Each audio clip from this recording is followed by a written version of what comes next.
When Kathryn was named CEO of Decision Tech, the company buzzed with surprise.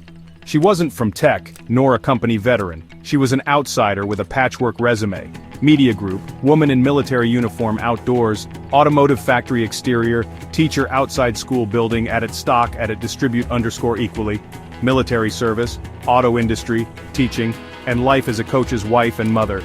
Employees whispered, who was she, and what did she know about software?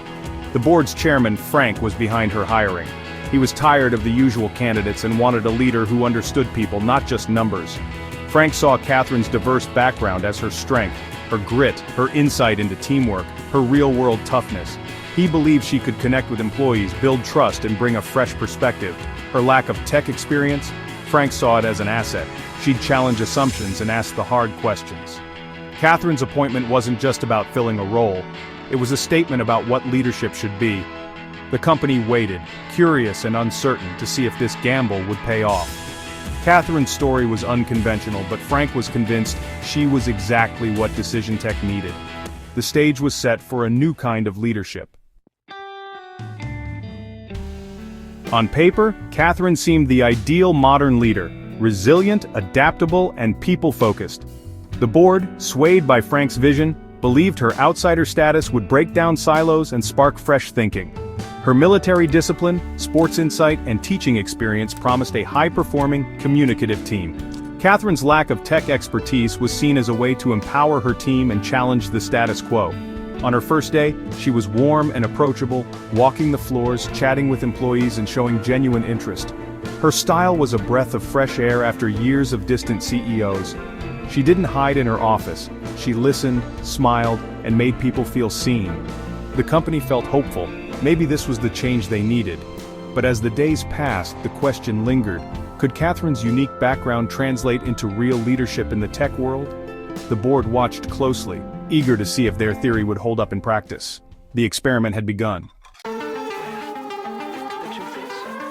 Weeks in, Kathryn's approachable style lost its shine.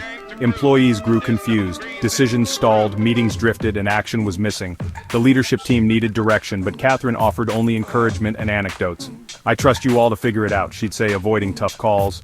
Departments drifted into silos, projects stalled, and performance slipped. Her presence felt less like leadership, more like aimlessness. The question shifted. Who is actually running this company? Frank, once confident, now saw the cracks. Paralysis, frustration, and declining results. Kathryn's people skills weren't enough. The company needed a decisive strategist. The gap between her story and the demands of the job grew impossible to ignore.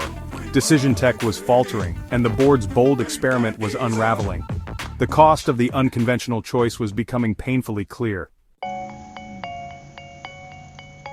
Frank's realization was sobering. He'd hired a symbol, not a strategist. Kathryn was kind and well-intentioned, but lacked the decisive edge a CEO needed. Leadership, Frank learned, isn't about a compelling backstory. It's about making tough calls and driving results. The board asked Kathryn to step down, a difficult but necessary decision. Frank felt the weight of his mistake, understanding now that a great resume doesn't guarantee great leadership. The lesson was clear. Focus on the skills the role demands, not just the story behind the candidate. True leaders create clarity, make decisions, and unite teams in pursuit of a goal. Impressive stories don't replace competence and courage. Decision Tech paid the price for confusing novelty with ability. Frank and the board would never forget this hard-earned lesson. In leadership, what matters most is not where you've been, but what you can do. The company's future would depend on never making the same mistake again.